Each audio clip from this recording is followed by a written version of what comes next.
as coisas que Deus tem feito, né? Gente, eu queria compartilhar hoje o livro de Sofonias. É um dos livros desses pequenos, dos profetas menores. Claro que eu não vou pregar o livro todo, porque eu não tenho tempo para isso, mas eu quero apenas falar um pouco do profeta Sofonias, que significa Deus me ocultou, é o significado do nome dele. Logo no primeiro verso de Sofonias, capítulo 1, aqui diz que a palavra do Senhor veio a Sofonias, filho de Cuxi, neto de Gedalias, bisneto de Amarias, trineto de Ezequias, durante o reinado de Josias, filho de Amon, rei de Judá. Aqui essa característica de falar da família, de onde é que ele vem, as suas origens, de quem ele era filho, de quem ele era neto, de quem ele era... só que aqui foi muito, né? Filho, neto, bisneto e até trineto. Ou seja, até quem era o seu tataravô, né? Então, é interessante esse aspecto aqui de Sofonias. E Sofonias, ele traz uma mensagem das mais duras do Velho Testamento, porque é um dos textos na Bíblia que fala sobre o dia do Senhor, o dia do juízo. As pessoas pensam de que Deus é um Deus de que não se importa muito. Às vezes nós questionamos Deus, e já vimos, por exemplo, quando nós estudamos Abacuque, que Abacuque é um desses que começa a refletir sobre isso e diz: Deus, será que tu não te importas? Será que tu não vês todas as injustiças? E quando a gente observa, gente, né, as incoerências dos governos, dos governantes ao redor do mundo, quando a gente se depara com as injustiças, com as muitas injustiças, né? Temos advogados aqui na nossa comunidade. Quantas injustiças na dita justiça, quantas situações calamitosas, a natureza gemendo. Ou seja, eu passaria aqui mais meia hora só falando das coisas más que nós sabemos que tem acontecido no mundo. Mas a grande verdade é que, às vezes, nós achamos que são coisas novas, mas são coisas antigas. São coisas que sempre aconteceram. São coisas que a Bíblia nos diz que Deus, ele não está cego para não ver. E aqui ele começa o livro de Sofonias. Sofonias começa logo dizendo: destruirei, verso 2, todas as coisas na face da terra, é a palavra do Senhor. Destruirei tanto os homens como os animais, as aves do céu, os peixes do mar, e os que causam tropeço junto com os ímpios. Farei esconder o ceifar o homem da face da terra, declara o Senhor. Então, Deus fala de uma destruição que seria para a humanidade. Deus fala depois, então, vários castigos. O castigo para Judá, sobre o grande dia do Senhor, o castigo para a Filístia, o castigo de Moabe, de Amon, o castigo para a Etiópia, o castigo para a Síria, o castigo para Jerusalém. Ou seja, o livro de Sofonias é um livro que retrata os vários castigos, as várias punições que Deus traz sobre Israel e sobre as nações em geral. Ele cita algumas nações. E por causa da atitude, muitas vezes, dos povos, por que é que Deus castiga? Por que é que Deus pune, muitas vezes, nações ou pessoas? E são várias situações. A primeira delas, por exemplo, é por causa da idolatria. Aqui nos fala no verso 4 do capítulo 1, que ele diz que vai eliminar os remanescentes de Baal, os ministros idólatras, os sacerdotes, aqueles que no alto dos terraços adoram o exército de estrelas, ou seja, sempre houve essa adoração às estrelas, aos astros, aqueles que se prostram jurando pelo Senhor e também por Moloque, que era um ídolo, que era muito adorado, e a quem se sacrificavam crianças. Há vários textos na Bíblia sobre isso. Não apenas isso, mas Deus diz no verso 6, para aqueles que, enfim, se desviam e deixam de seguir o Senhor e nem o buscam, nem o consultam. Deus fala que há pessoas intermináveis, incontáveis pessoas que nem buscam a Deus, e nós conhecemos, né, gente? Quantas pessoas ao nosso redor, ao nosso derredor, que não querem saber de Deus, não buscam, não querem saber dele. Quando você fala de Jesus ou quando você fala de Deus, tem pessoas que até dizem: olha, Deus não existe, não creio nele. Então, aqui diz que essa atitude de nem o consultar, nem o buscar, é uma atitude antiga, é uma atitude de muitas pessoas. Mas aí no verso 7 vem Deus e diz, e vem o profeta e diz: calem-se diante do soberano Senhor, pois o dia do Senhor está próximo. Calem-se diante do Senhor. É como se esse grito de rebeldia, de rebelião, o profeta diz: olha, se preparem, calem-se, porque Deus, o dia do Senhor está próximo. E não apenas isso, mas há várias situações em que Deus fala então que vai castigar Judá, vai castigar Jerusalém, e por várias situações. Verso 12, por exemplo, do capítulo 1 diz: nessa época vasculharei Jerusalém com lamparinas, castigarei os complacentes que são como vinho envelhecido, deixado com seus resíduos, que pensam. Olha só a atitude, o pensamento dos ímpios daquela época, olha só. O Senhor nada fará. Deus nem faz bem, nem faz mal. Se eu fosse usar uma expressão bem popular, seria, ó, Deus para ele nem as coisas nem fede nem cheira. Ele não está nem aí. Deus nem faz bem, Deus não faz mal, ele não vai fazer nada. Deus não vai fazer nada. Então, é interessante essa atitude aqui revelada no versículo 12 do capítulo 1, em que os homens falam: Deus não vai fazer nada, nem bem, nem mal. E a grande verdade é que Sofonias é um grito. É o grito do profeta dizer: olha, Deus vai fazer. Há muitas dúvidas se esse livro ele foi escrito no exílio ou se foi escrito pós-exílio. Há muitas situações do contexto histórico do livro. A grande verdade é que o único contexto histórico que a gente sabe aqui é que foi durante o reinado de Josias, filho de Amon, rei do Judá. E uma das coisas que nós vemos aqui é que ele fala e prega abertamente sobre o grande dia do Senhor. O grande dia do Senhor está próximo e logo vem.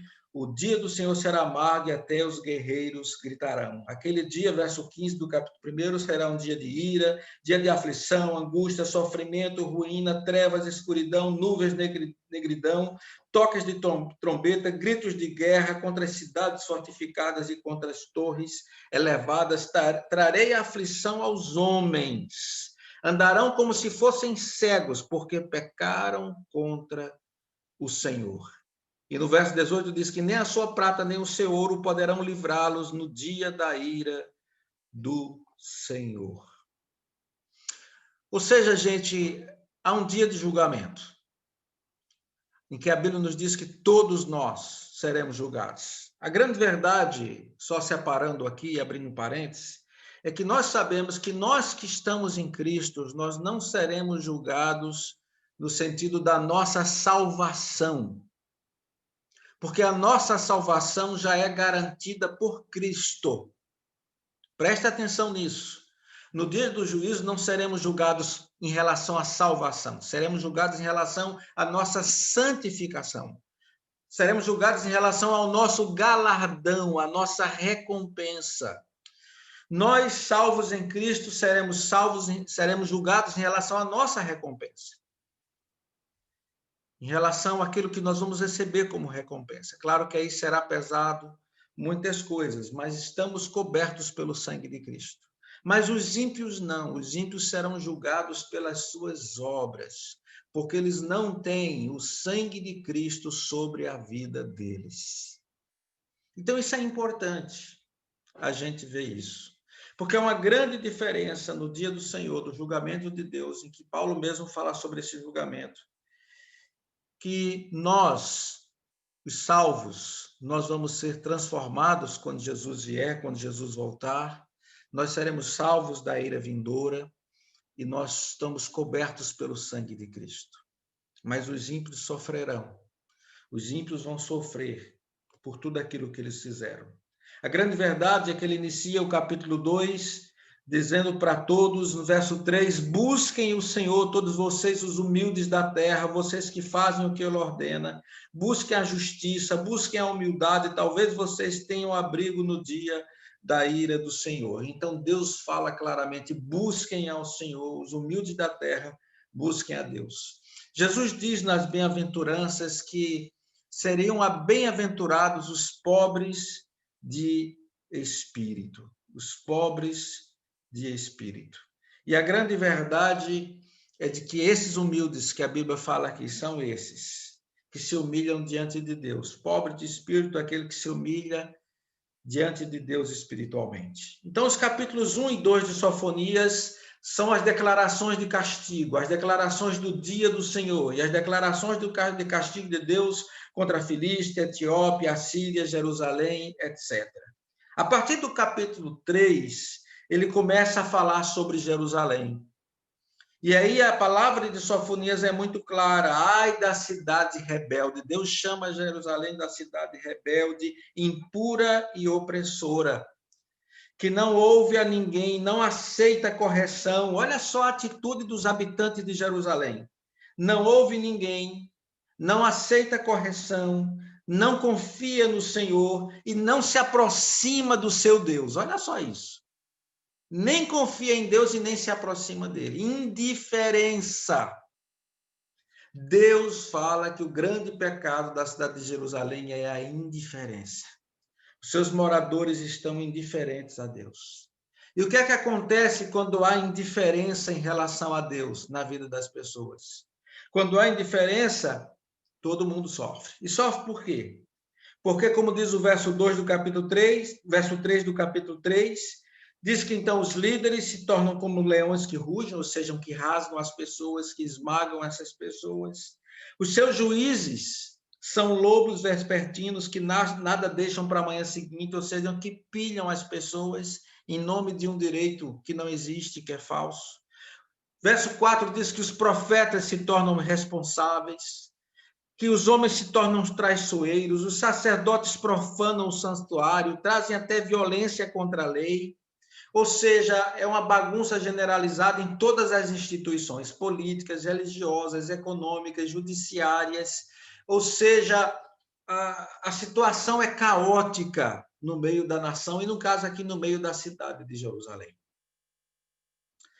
Mas se lembre, gente, em todas as palavras proféticas da Bíblia, todas as vezes que Deus fala de juízo e punição, Deus traz palavras de esperança. Deus traz palavras de esperança. E aqui não é diferente. No versículo 5 diz lá que no meio de toda essa confusão que existia em Jerusalém, aqui Sofonias diz, mas no meio dela, no meio de Jerusalém, apesar de toda essa situação, está o Senhor. Os juízes podem ser injustos, os sacerdotes podem ser traiçoeiros, mas no meio de Jerusalém está o Senhor, que é justo e jamais comete injustiça.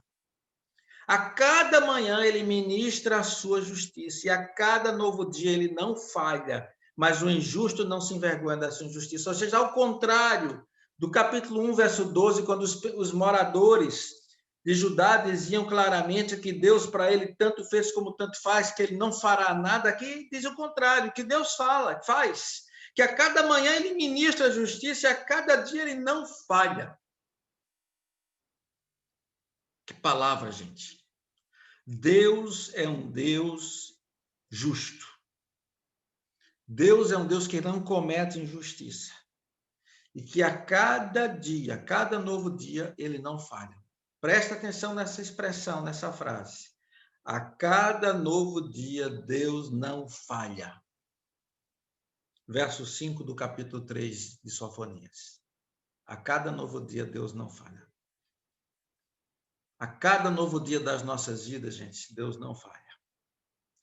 Aparentemente ele pode falhar, mas ele não falha. E aí Deus fala, eu vou eliminar as nações, eliminei as nações, suas fortificações estão devastadas, verso 6, deixei desertas as suas ruas, suas cidades estão destruídas, ninguém foi deixado, ninguém. Então Deus fala claramente sobre o que ele vai fazer com as nações. Eu disse à cidade, verso 7, com certeza você me temerá e aceitará a correção. pois então a sua habitação não seria eliminada, nem cairiam sobre ela todos os meus castigos, mas eles ainda estavam ávidos por fazer todo tipo de maldade. Ou seja, mesmo Deus castigando, Deus fala que ainda assim as pessoas tinham avidez, desejo de cometer maldades. Como o coração humano é perverso, como o coração do ser humano é mau. Mas aí Deus fala, por isso, verso 8 do capítulo 3, por isso esperem por mim, declara o Senhor. No dia em que eu me levantar para testemunhar, decidi ajuntar as nações, reunir os reinos, derramar a minha ira sobre eles, toda a minha impetuosa indignação, o mundo inteiro será consumido pelo fogo da minha zelosa ira. Então Deus fala que a ira dele vem. E para que tudo isso? Porque no verso 9 Deus fala que a sua ira vem para purificar os lábios dos povos, para que todos invoquem o nome do Senhor e o sirvam de comum acordo. Deus disciplina para que as pessoas possam se voltar para Ele. Nenhuma disciplina de Deus, e mais uma vez nos lembramos da disciplina dos nossos pais, nenhuma disciplina dos nossos pais foi para o nosso mal. Se alguma disciplina dos nossos pais foi para o nosso mal, é porque não foi disciplina correta, foi violência doméstica. Qualquer disciplina que não foi para nos abençoar, mas foi só para nos ferir e arrasar conosco, é violência doméstica. A grande verdade é que Deus diz não, que a disciplina dele nos purifica, purificará os lábios das nações. Mas não apenas isso. Deus fala, desde além dos rios da Etiópia, os meus adoradores, o meu povo disperso me trarão ofertas. Naquele dia vocês não serão envergonhados pelos seus atos de rebelião, porque retirarei desta cidade os que se regozijam em seu orgulho, e nunca mais vocês serão altivos no meu santo monte. Ou seja, Deus fala que vai tirar os orgulhosos da cidade de Jerusalém. Os altivos, os juízes que se acham autopoderosos, os juízes que se acham os bambambães, os sacerdotes que se acham os altos poderosos, os governantes que se acham os altos poderosos, a Bíblia nos diz claramente que Deus fala que vai tirar todos os altivos e orgulhosos. E quem é que Deus vai deixar na cidade? Olha o que é que diz o verso 12 do capítulo 3. Mas deixarei no meio da cidade os mansos e humildes, que se refugiarão no nome do Senhor. Gente, os pobres, os humildes, os simples, aqueles que tiveram muitas vezes os seus direitos negados, essas pessoas serão abençoadas e são elas quem vão ficar na cidade de Jerusalém. E, na verdade, aqui é uma alusão à Nova Jerusalém. Porque os pobres do espírito que Jesus fala somos nós, que um dia reconhecemos que só Jesus é Senhor, que nós não somos nada, que somos servos e escravos de Jesus de Nazaré. Que reconhecemos o seu senhorio. E Deus fala que é esses mansos e humildes que ele deixa na cidade. São pessoas, como ele diz, o remanescente Israel, que não cometem injustiça, que não mente.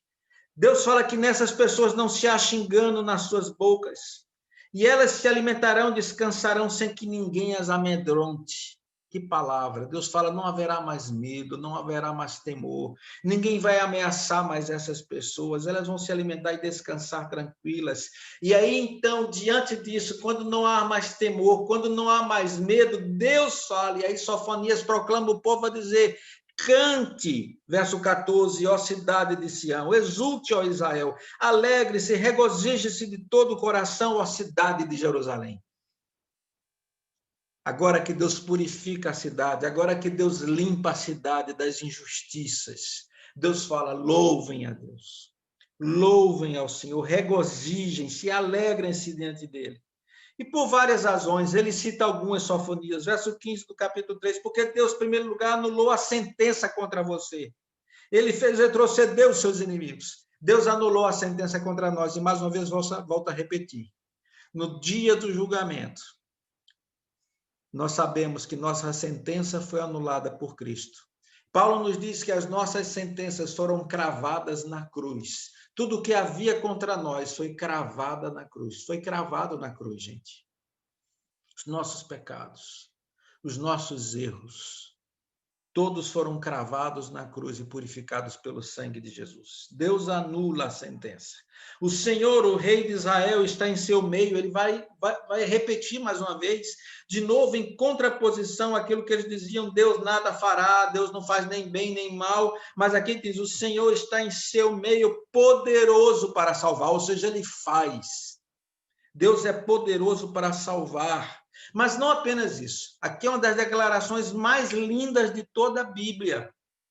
Olha só o que é que diz essa declaração. Deus se regozijará em você, com o seu amor vai te renovar. Ele se regozijará em você com brados de alegria. Você já imaginou que Deus se alegra com você e com sua vida?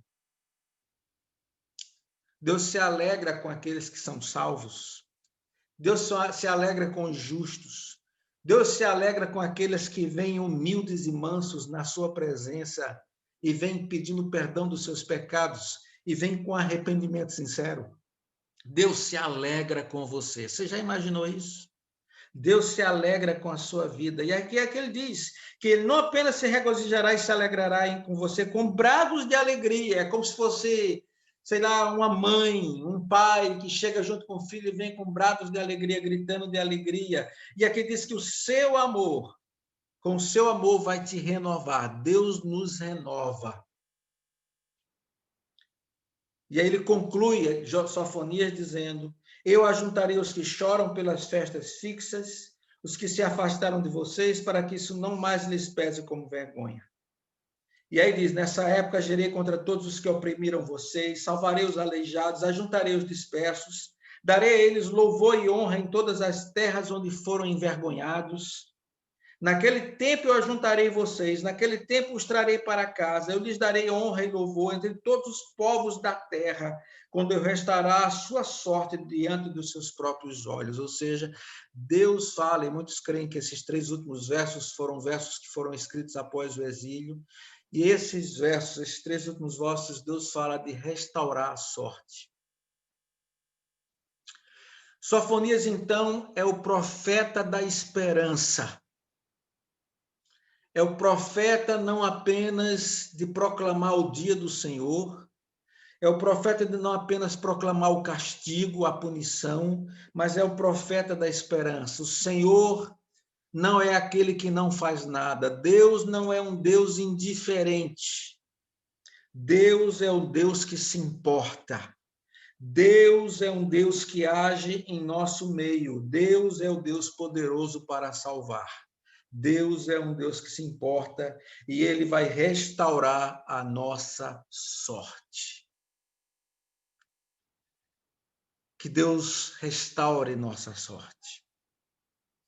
Que Deus nos purifique com o sangue de Cristo e nos dê alegria nele, o regozijo nele. Gente, nunca percam a esperança achando que Deus se omitiu, achando que Deus parou de agir. Deus jamais parou de agir. Ele está em nosso meio. Deus está em nosso meio. Que o Senhor nos abençoe. Pai, muito obrigado pela tua palavra. Obrigado por essa palavra de Sofonias. Ó Deus, em meio a toda calamidade, em meio a tudo, a toda pandemia, em meio a toda situação, a toda injustiça que nós vemos na terra, tu estás em nosso meio. Tu restauras a nossa sorte, tu perdoas os nossos pecados, tu nos salvas, tu és poderoso para nos salvar. Tu não estás indiferente, tu estás agindo no planeta Terra e nas nossas vidas. E obrigado por isso, em nome de Jesus.